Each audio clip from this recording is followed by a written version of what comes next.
Hi everyone, welcome to another chapter of NCERT CBSE Biology Class 8 syllabus. Today we are going to talk about we are going to learn about crop production and management. So here we will be learning about the various techniques that is involved in crop production, and after they are produced or after the harvest is done, how are this produce managed, because huge amount of production is done and things need to be stored properly because of the Hi everyone, welcome to the chapter of crop production and management from NCERT CBSE Biology. And today we are going to talk about the procedures or the steps that are required for a healthy and good crop production. Not only that, we are also going to talk about how this produce after production needs to be managed so that they can be used even later on where they are required. So it also involves some kind of storage and treatment before the storage so that they can stay for long. Now let's start. When we talk of crop production, the first thing that comes to our mind, or first thing we need to know, that what is crop? When a particular plant is grown or cultivated on a large scale, because this is done in order to meet the requirements of human beings or to feed the human beings. So it is grown on a large scale on a large piece of land. Mind it is just a same plant which is grown in multiples. It is grown in huge quantity. And the process or the procedure that is followed in growing of this plant in a huge quantity is called agriculture. The procedure, the subject which tells us how to grow a particular plant in a large quantity with proper yield is talked in agriculture. So it is the special field of biology, or you can tell it is a special field of science which deals with the growth or growing of crops. So it is an applied branch of biology which deals with the cultivation of plants and rearing of animals. It also deals with the rearing of animals. It also deals with the production of production produced from that of the animals, which means that is the milk, the eggs, the meat, the things that we get from animal. And you can understand these things are also in demand for huge quantities. So this is also done just as we do it for the crops in cultivation. When it is done for animals, it is known as animal husbandry. The branch of agriculture which deals with food, health and management of animals is known as animal husbandry. So this is about animal husbandry, and when it is for the crops or the plants, it is crop management or crop production. And total these crops and animals, they constitute the whole unit of agriculture. So when we talk of crops, or when we want to go for a produce, or we want to take up crop production, we should know our crops very well. Crops as in the major crops like that of the cereals or the pulses, and also the vegetables, the fruits. There are innumerable number of crops and each of it has its own requirement. So based on the requirements, the crops are broadly classified into two types, that is the kharif crops and the rabi crops. The kharif crops are also known as the monsoon crops. So if they are called the monsoon crops, we must understand that they are water loving crops. They need water. So it is during the monsoon season that these crops are grown. So the kharif crops are generally taken up sown, or taken up sowing is done during the month of June, that is the onset of monsoons, and it gets harvested by that of September. Examples of some of the kharif crops are rice, maize, the millets and cotton. The seeds are sown in the beginning of the monsoon and harvested at the end of the monsoon to beginning of winter. So it is sown during the monsoon, that is the beginning of the monsoon. So all the water requirement is given by that of Mother Nature because of the normal rainfall during the monsoon season, and it is harvested mostly by the end of the monsoon or late by that of the starting of winter. So the crop is ready and it needs to be cut off. So after this crop gets harvested, the land is totally free. So we can think of another crop, and we can think of putting another crop to our piece of land. And those crops are known as the Rabi crops. I told you that Kharif is harvested mostly by the end of monsoon or beginning of winter, and Rabi crops, also known as the winter crops, they generally come into being, or they're generally sown during the season of winter. During the onset of winter, the season of the sowing takes place, and it is grown during the winter season, during that of October to of March. Examples of kharifs are wheat, mustard, all the pulses that we know, that is red gram, the pulses, arhar dal, tur dal, masoor dal, all the dals that we know are mostly grown during the winter season, and they are also known as the Rabi crops. So when we have now understood about the crops. Now when we want to sow the crops, before the sowing of the crops, it needs a lot of preparation for the farmer to take up sowing. So before sowing, what we have to do, that is, we have to properly make the soil, the land, ready for the crop. So how is it done? The first thing that is done to take up the crop production is preparation of the soil. The soil is prepared in such a way it becomes fertile in nature, so the crop grows very comfortably and it gives a very good yield. Next comes to the sowing, that is, we need to sow the seeds. Before sowing, we need to select the seeds properly.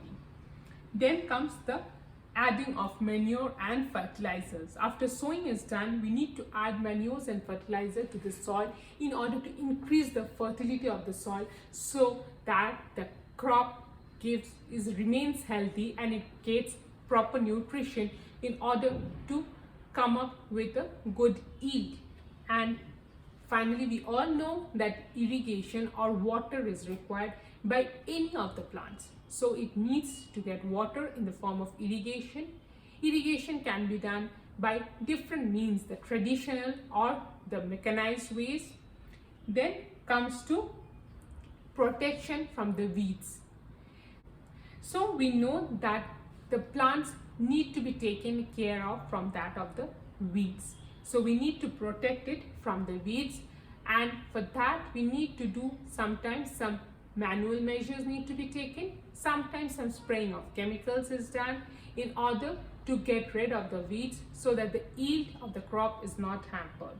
Finally, when the crop is ready, it is ready to get harvested. That is, it is taken out from the field, that is, it is either cut through manual method or it is done through some advanced mechanical method, and finally these grains are ready for storage, that is, it's put into storage depending on the amount of produce. If it is a huge, it is taken for large scale storage. If the produce is less, so it goes for a small scale storage.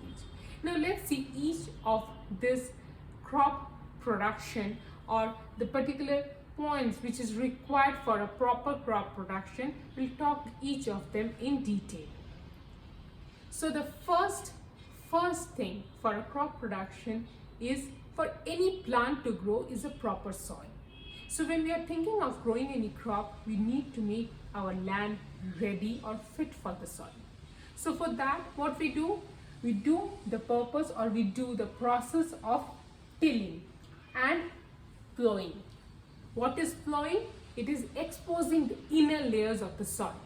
It is the inner layer of the soil is taken up and the top layer of the soil is taken underground, is all put underground in order to mix the soil properly so that the soil becomes even.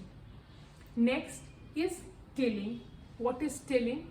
Due to this plowing, sometimes it so happens the land becomes uneven. It becomes uneven, so what happens there is you need to make it uniform, you need to make it on one level. So for that, what we need to do? For that, what we'll do is tilling, that is, we'll level the lands.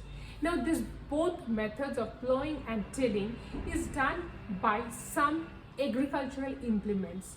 The first thing is the plow. This is a very common thing which I think we all might have seen farmers doing this. Farmers with a small land holdings, it is like this kind of a thing. It has a long beam, this, and it gets attached to that of the bullocks, and this part actually it tills the land, or what it does is plows the land. It brings the soil, the inside soil, to the top and puts the top soil inside. So this is the plowing. This is a very common, and it is still practiced in many parts of India by the farmers. Next is a hoe. A hoe, it is also done or also used it for the process of plowing and tilling. It is a bit more mechanized than that of the plow what we see, and this is a cultivator. As you can see, this is totally mechanized way of plowing and tilling. So this is done at a much faster rate, at a better speed, and obviously the work or the ultimate result that we get for the preparation of the soil is very good when it is done by a cultivator. So these are the three means by which the land is prepared, that is a plow, a hoe, and a tractor, a cultivator driven by a tractor. This is the cultivator. This back what you're seeing, that is a cultivator. It actually plows the land. Next we move on to that of sowing. So after the preparation of land, the next important step is sowing.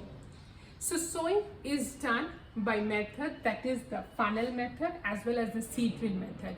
By seeing the picture we can understand one is a traditional method and another one is the highly mechanized method. Because in India we have different type of land holdings. Some farmers have a small land holdings and they cannot afford the costs of machineries, so they go for the manual methods, while those big land holdings with huge amount of land, they go for mechanized way, because there to do it manually is just not possible. But before going for the sowing of the seeds, first we need to select the seeds.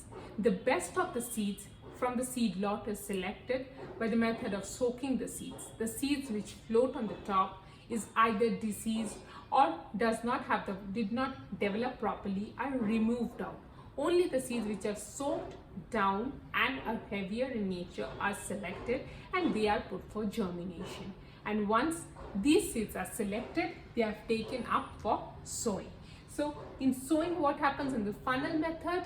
It is this kind of a funnel is taken, the seeds are put into it. Now this funnel has a long stem-like structure, and below the stem there is a pointed end, which is a long tube, but tube has a pointed end. Now what it does, whenever the funnel is put into the soil, it makes a deep hole into the soil. And when the seeds are put into the funnel, the seeds travel through that tube and enter into the soil. And this way, every pit, wherever the seeds need to be sown, the farmer takes the funnel and does the sowing manually one by one. And for a seed drill method, what happens? The seeds are put, and the drill method, while leveling, here also they have some sharp ends which makes holes. And obviously the seeds comes and falls into this. It is more so like this, but it is totally mechanized like this. So the seed sowing is done at a very greater speed and at the same pace and even in equality. Means when we were doing in funnel method, sometimes it so happen the seed, some may move more into the ground, some may go less into the ground, because it depends how much we are putting that sharp end into the soil. But here all the seeds go to the perfect level which is required, because everything is done mechanically. After sowing, we'll move on to the process of adding fertilizer and manures, because this is from where the plant get their nutrients. Now again, we have something which is natural and something which is factory made or man-made. So when we are adding fertilizer or manure, it depends what the farmer wants. Based on that, he selects out he wants to put in manure or fertilizer. Manure, as the name suggests, it's a natural, it is a natural thing. Fertilizers are prepared in factories, they are man-made, and each of the components required by the plants is added manually, calculated beforehand and added manually, so that the plants get the exact amount which is required for a plant growth. And this is organic, natural. Preparation is very much time taking. It increases the fertility of the soil, but in order to for the better growth, it takes a long time. Whereas fertilizer gives instant growth for the plants. Not only that, it is very easier to prepare, it takes less time, it is prepared in factories, and that too in a huge scale it is done, and consisting of inorganic, organic substances. So these are the two things, fertilizer and manure, and these are the basic differences between fertilizer and manures, and also why it is important in terms of crop production. Next we move on to irrigation, because water is very much necessary for plants, or not even plants, for every living thing water is necessary. So we have to give them the water. I told you before that in India there are different types of land holdings. So for all the methods or all the steps of crop production, we have some traditional manual methods and we have some advanced mechanized methods. So for irrigation also we have the same thing. We have the manual or very much traditional methods like that of the moat, the chain pump, the tekli and the rahar. All this of the irrigation procedures requires human involvement. What happens everywhere, you can see a man is taking the bucket, they are putting the water either into a chain, or they are actually making the bullock to take a round in order to lift the buckets from the water source, and those buckets again when it turns, it gives off the water into the field. So in all of these cases we can see that it is all done by human labor, and the source of water as well as the field is quite nearby, because these are all manually done. So water cannot be transported to a great length, so the field is always near to that of the water source. Whereas these are the highly mechanized systems of irrigation, that is, one is drip irrigation and the other is sprinkler irrigation. Sprinkler means you can see it in big parks or in many places you will see, or big gardens where they are maintained. They sprinkler, they spray water like that of small raindrops. It goes to each and every plant. It is given, or it is being rotated. The sprinkler gets rotated at a very high speed. It throws the water to a large diameter. And the next is the drip irrigation, which is a very costly mode of irrigation, but is actually a very water efficient mode of irrigation, because the drips are actually put exactly near to the plant or near to the root of the plants, so that each of the plant gets water, and that too at its roots. So the water is used efficiently. There is no water wastage, and also the plant grows well, because the plant does not have to look for water or move into the soil for the water. So drip irrigation is actually a very convenient and a very good method, but it is expensive as it requires a lot of pipelines to be created before the sowing of the crop. So these are the traditional and the advanced methods of irrigation. Next we move on. When we are providing this soil with the food, with the water, everything, it is obvious that unwanted plants also will be coming up, because the seeds, the spores remain in the soil, and when they get the proper conditions, that is good soil, water, manure or fertilizer along with sunlight, they start to germinate. And this gives rise to unwanted plants, that is the weeds. Now these weeds or these plants, as you can understand, as they grow without any care, they are very efficient. They are very efficient in their growth. They require very less management. So what do? They grow very fast over and above the crop and stop the crops to get proper nutrition, sunlight and water. So that hampers the crop production as well as the crop yield. So these weeds needs to be removed. They need to be taken out of the field. Again, they are done by manual methods as well as some advanced methods. Manual methods means like that of a khurpi. It is taken and manually it is cut. It is cut manually in order to remove the weeds. So each of the weeds are selected. They are tucked, either they are taken out from the ground or they are cut, so in order to remove it. These are the different means or different tools that are used for that of weeding. But we can also use the seed drill, and we can spray some of the chemicals like that of the 2,4-D, which helps in the killing of the weeds. It is not only that during this process of spraying the 2,4-D, the chemicals for weedicide or for killing of the weeds, in order to that we also sometimes kill some crop plants.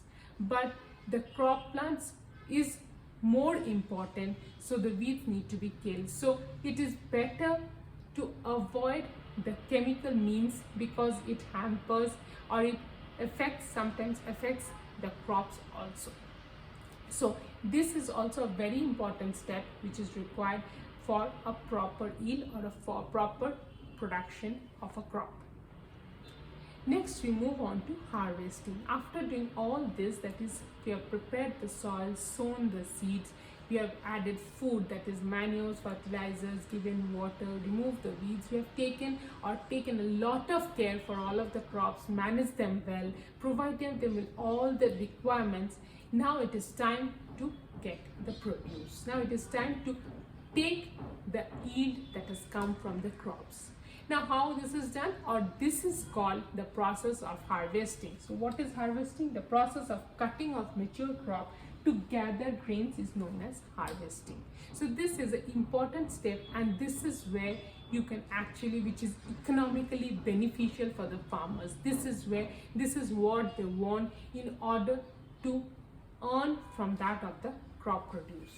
So after harvesting, the harvesting is done again manual methods, like that of a sickle is used to cut the crops, or like some machines like that of a harvester, which is highly mechanized, which actually harvests the crop. Harvesting can be done manually by a sickle, or harvesting can also be done by a machine called as the harvester. After harvesting of the seed, we move to threshing of the seeds. So what is threshing? Threshing is, now we have harvested the crop, but the crops has many leaves, many unwanted stems, many things which is not required or which is not edible. Only the edible part of the crop is required, that is the grains. So now the grains have to be separated out from that of the unwanted parts, that is the stems, the dried leaves, sometimes the roots, all that. So what it is done? It is threshing, that is removal. Now you can see here that is this threshing is done. This is all the straw which has the grains or the rice grains or the paddy grains. Now we want only the paddy grains. We don't want the straw. The straw is given as an animal feed to that of the cows. Now these grains, what they do, they actually start put in some machines, or they do this process of threshing, that is they beat up this bunch of the harvested material in order to the seeds get separated from that of the straw. It is also, this is a manual method. You can also use the methods, or we can use the harvester in order to a thresher in order for threshing. This is known as a combine. This can be used both for harvesting also as well as threshing also. It does the work, a dual work of the harvester as well as a thresher. So it can be done manually also, and highly mechanized with a combine also. And finally, we move on, and this is another important term with respect to that of threshing, that is winnowing. This is done only for most of the crops with the grains, that is like of wheat, rice, some of the pulses. It is done like that. So what it is done, actually, when we have sorted out many unwanted seed grains, the husk, the chappy seeds, they also get mixed with the good grains, but they need to be removed or they need to be separated out. This is a very tedious job for manually, so they do the process of winnowing, that is of making natural wind to blow through the grains to remove the lighter parts, that is the husk or the chaff. You can see that lady is shaking this, and what happens, due to the direction of the air, the husk or the lighter ones, it moves, it falls away from the grains, and the grains being heavier, they fall towards that of the woman, towards the lady. So this can be collected separately. This is the grains without the chaffs or the husk, and the lighter parts get separated out. So this process is known as winnowing, which is also important from your exam point of view, because you can be asked what is winnowing and you have to explain it. The diagram, it is just for your understanding. This diagram you don't have to practice or you don't have to draw. And finally, we come to the storage. After this work or this laborious work of crop production, the seeds or the yield that we have got needs to be stored properly for the future use. I had told you that it needs to be stored properly, because if we lose this, we have actually failed in during the crop production, because these seeds are the net worth for the hard work that the farmers have put in for crop production. So what happens, the seeds are stored in, when it is a large scale storage, it is stored in silos or canneries, and when it is small, it is stored in jute bags or the gunny bags, and also in metallic bins. And this is how storage has been done. But previous to storage, the moisture level of the seeds has been noted down. It should be less than 14% of the moisture level, because more than that, if with that moisture level, if you store the seeds, the seeds are surely get infected with either pests or some diseases. Not only that, these seeds need to be taken care or need to be protected from the rodents, from the squirrels, from the other types, from the rats. So there are many steps, and even from different types of diseases and pests, because seeds which are disease affected does not have any market value. They cannot be sold in the market. So in order to get a proper return from the seeds need to be stored perfectly intact, which can be sold in the market even at a later stage. After all this, let us take a quick glance about the agricultural practices for crop production. First is preparation of the soil. A plow, a hoe, a cultivator. A plow or hoe are mostly manual things. Manually it has to be done, and cultivator is a mechanized.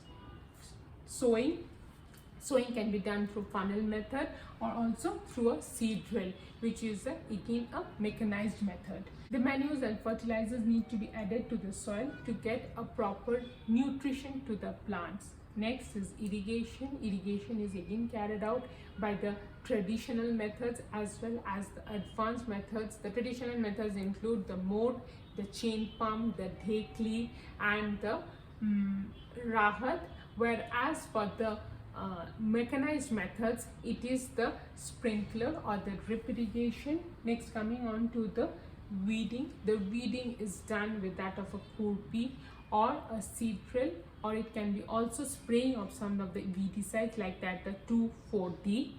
Then after the weeds have been controlled, it is finally the crop is ready to harvest it. The harvesting is done by a harvester, which is a mechanized method, or you can even cut it with a sickle, which is again a manual method. And finally, the seeds are threshed. In order to clean it from the chappy seeds, the good seeds are taken, because that needs to be stored and that has the market value. So the threshing is done. It is also known as winnowing when we do it manually with that of the in help or with in aid with that of wind, and otherwise it is through manually the thresher, as well as we can use combine, which is both used as a harvester as well as thresher.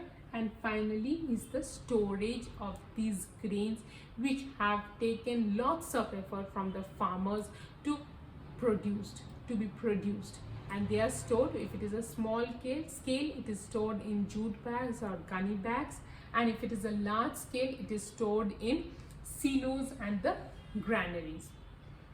And before starting of the chapter, I told that agriculture does not only include crop production, it also includes animal husbandry. Animal husbandry is a special branch of agriculture which develops or which deals with the rearing of the animals in order to provide them with the requirements of egg, meat, chicken, and all of them, and also of milk.